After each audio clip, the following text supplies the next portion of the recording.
Korma group, जो सोचता है वो करता है। आपके अपने सपनों का आशियाना।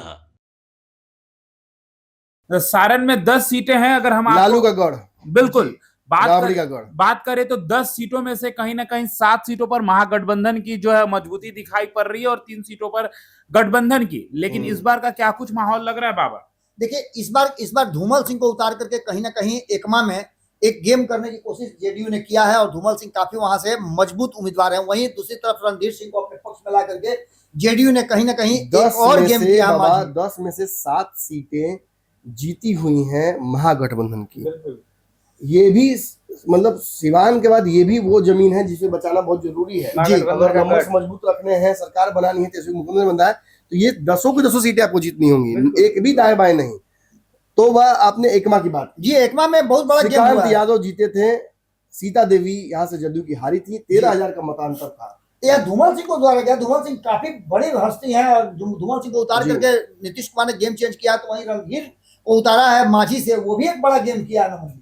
यादव की बड़ी जनसंख्या है, ये तो निकाल लेंगे सीट। अब राजपूतों की तो संख्या है और रणधीर सिंह की अपनी एक लेगेसी है। उनके भाई सुधीर सिंह के बारे में आप जानते ही हैं, उनका एक बड़ा राजनीतिक परिवार रहा है। तो ऐसी स्थिति में यहाँ से रणधीर सिंह को उतार कर, रणधीर सिंह पहले जीत भी चुके हैं महाराजगंज से, तो उनके पास एक जीतने का कहा जाए तो एक अनुभव भी है। तो आप इस सीट को एनडीए की तरफ दे रहे हैं? निश्चित रूप से ये दोनों की दोनों सीट जो है मुझे एनडीए की तरफ जाती हुई दिखाई दे रही है। मांझी और एकमा की। तो देखिए, बनियापुर तो मुझे लगता है कि एनडीए ही जीतेगी। केदारनाथ सिंह यहाँ से थे पिछली बार, आरजेडी के वो जीते थे जी। तो आई थिंक इस बार यहाँ स्विच होगा, ये सीट बीजेपी जीतती नजर आ रही है मुझे। क्या लगता है आपका समीकरण हुआ? वीआईपी यहाँ पिछली बार आरजेडी से लड़ी थी, हार गई थी। तो इस बार बनियापुर हाथ में आता हुआ दिखाई दे रहा है। तरैया में भी वही बात है, तरैया में भी मुझे जनक सिंह नजर आ रही है। अच्छा वहाँ रिकॉर्ड रहा है। बात करें मढ़ौरा की तो जितेंद्र राय, अब उनको वाकओवर मिल गया, आपको पता ही होगा। सीमा सिंह का कैंसिल हो जाने के चलते मढ़ौरा में इंडिपेंडेंट प्रत्याशी लड़ाई में है जी। क्या बोलिएगा? छपरा में सीएन गुप्ता की जगह पर छोटी कुमारी को दिया गया, जिनको आपको पता ही होगा कि मुख्यमंत्री और प्रधानमंत्री दोनों ने उनको आशीर्वाद दिया है। तो यहाँ वो निश्चित रूप से लड़ाई में है। खेसारी लाल यादव भी यहाँ चुनाव में मैदान में। छपरा मतलब खेसारी हार जाएंगे चुनाव, निश्चित रूप से खेसारी लाल यादव अपने जितना भी स्पार्क में रहे, बिल्कुल चांसेस है कि हार जाए। क्या लगता है खेसारी लाल जी?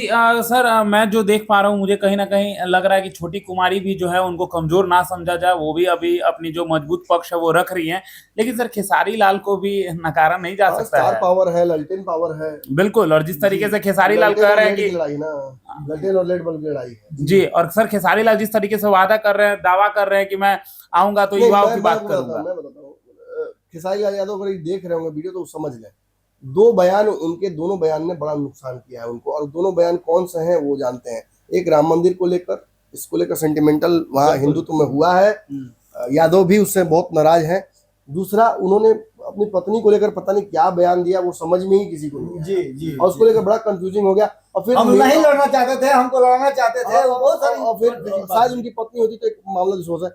निरहुआ ने जो फिर बोल दिया, उनको एक नाम टैग दे दिया, उससे भी वहां पर असर पड़ना शुरू हुआ। और फिर जाकर बार बार वो बीजेपी के उन मंत्रियों से, सांसदों से मिल लेते हैं जो उनके बड़े भाई ताकत इस इंडस्ट्री में है, चाहे वो मनोज तिवारी हो या पवन सिंह हो या निरहुआ हो या जो हो या वो एक और है जो गोरखपुर वाले रवि किशन, वो इन लोगों से मिलने के चलते वो हल्के हो जाते। खैर चलिए, आई होप कि वो जीत जाए, लेकिन ऐसा होता नजर नहीं आ रहा है। गरखा की बात करें तो गरखा भी एक ऐसा सीट है नमन जी, जिसमें ज्ञानचंद मांझी वर्सेस सुरेंद्र राम यहाँ जीत करके आए थे।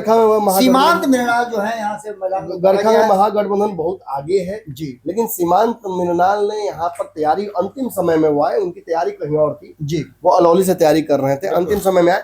तो एक बाहरी का नैरेटिव खूब किस चुनाव में खेला गया है उनके खिलाफ। अगर ये लह गया तो फिर सीमांत मृणाल नहीं जीत पाएंगे। लेकिन अगर नहीं रहा, क्योंकि चिराग पासवान ने अपनी सारी ताकत लगा दी है। बिल्कुल परिवार के सदस्यों को जिताने में चिराग पासवान कितना मेहनत करते हैं और कितना डेडिकेटेड है, इस बात से अंदाजा लगाया सकता है कि अलौली सीट छोड़ने को लेकर उन्होंने ये दावा किया है कि अलौली सीट मैंने इसलिए छोड़ दी ताकि मेरा दूसरा भाई, जो कि मेरे दुश्मन चाचा का बेटा है, मेरे बेटे जैसा भी है, वो चुनाव जीत सके वहां जी। तो इतना दूर सोचना, इतनी बड़ी बात करना, खून के लिए इतना दूर तक ट्रेवल करना, ये रामविलास पासवान के संस्कार हैं।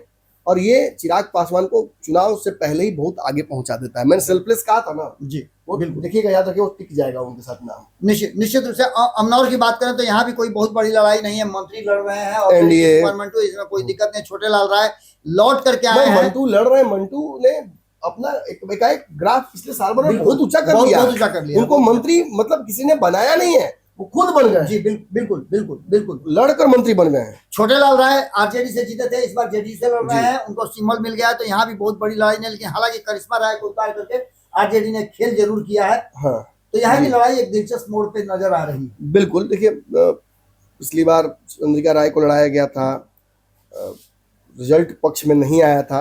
इस बार आरजेडी ने दूसरा गेम खेलने की कोशिश की, मतलब तेज प्रताप को टिकट नहीं दे रहे थे, तब विशाली को टिकट दे रहे हैं जी। तो अब क्या इसका फायदा होता है नुकसान होता है, खैर वो बात सोनपुर की करें तो यहाँ से रामानुज यादव लगातार जीतते आ रहे हैं। विनय सिंह को इस बार फिर से मैदान में उतारा गया और इन्हीं दोनों के बीच में लड़ाई है। सोनपुर तो एनडीए निकाल लेती है, वो हर बार वो डिफरेंस कम बेसी हो, लेकिन 5,000-6,000 का, लेकिन वो निकाल लेती है। मुझे तो होगा। मैं थोड़ा सा परसा को लेकर हूँ, परसा में हो सकता है कि एक सरप्राइज देखने को मिले। एक सीट यहाँ पर जो परसा वाली है, ये आरजेडी फिर से निकालने में सफल हो सकती है। डिफरेंस भी बहुत बड़ा था पिछली बार जी। का। तो सोनपुर में बता रहा था कि रामानुज यादव आरजेडी से हैं, जो लगातार जीतते आ रहे हैं। विनय कुमार को इस बार बीजेपी ने उतारा है, पिछली बार भी उतरे थे। क्या यहाँ क्या लगता है कि क्या आरजेडी रिटेन करेगी या फिर नहीं, सोनपुर एनडीए आसानी से जीतती नजर आ रही है मुझे। आपके सपनों को हमने सजाया है वैशाली डिस्ट्रिक्ट जी। तो अब वैशाली में हम आ चुके हैं। आपको बात करके बता दें कि वैशाली में जो है होने वाला है वैशाली का, हमने जो बनाया बहुत टोटल सबने है माना। सर टोटल 8 विधानसभा सीटें जो है वो वैशाली में है सर। ठीक, बीजेपी आरजेडी का सर 4-4 दोनों तरफ है, दोनों तरफ 4-4 है। और एक इसमें पेमेंट बनाने के लिए कांग्रेस के पास राजा प्रतिमा दास। इसमें एक और चीज है, महुआ की सीट भी बड़ा इंपॉर्टेंट अब मैं कह रहा हूँ सारे डिफिकल्ट सीटें तो इसी में है। महुआ आप कह रहे हैं, हम कह रहे हैं राघोपुर जी।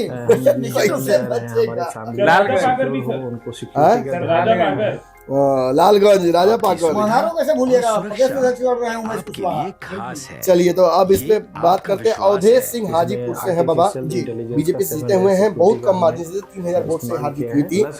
क्या लगता है इस बार क्या समझ जीत जाएंगे? अवधेश सिंह लड़ रहे हैं। पिछली बार समीकरण गलत था, इस बार समीकरण बदले, अवधेश सिंह ही लड़ रहे हैं, ये आराम से चुनाव जीत रहे हैं। अवधेष सिंह चुनाव जीत रहे हैं। लालगंज में क्या लग रहा है भाई? संजय सिंह, राकेश कुमार सिंह, सुनने को मिलता है और ये दोनों की लड़ाई इस बार फिर है। और इस लड़ाई में बीजेपी, क्या लगता है शिवानी शुक्ला भी है, शिवानी शुक्ला भी आरजेडी से है। क्या लगता है जिस तरीके से उनको रोने लगी थी सिंपैथी उनको मिलेगा? मुझे तक कोई सिंपैथी मुझे मिलेगा नहीं। आरजेडी का एक एक्सपेरिमेंट है। उन्होंने एक गलती कर दिया ये बोलकर कि मैं चुनाव लड़ने के लिए कुछ काम और काम के लिए नहीं आई हूँ, बस पिता को बाहर निकालने आई हूँ। ये लोग समझ गए हैं केवल इसके लिए आए हैं, तो फिर हमारे से काम करिएगा नहीं, फिर तो आप चले जाइएगा पिताजी को निकाल कर बाहर। ये हैम्पर कर गया। अगेन ये नाइवनेस है, ये राजनीति का परिपक्वता नहीं होना दर्शाता है। और कोई उसमें गलती नहीं है, उन्हें सीखने के लिए बहुत समय। जबरदस्ती सीज एक्सीडेंटल कैंडिडेट, एक्सीडेंटल कैंडिडेट इतनी आसानी से जीत जाए, ये थोड़ा सा डिफिकल्ट होता है। लहर उनके साथ है, लेकिन अगेन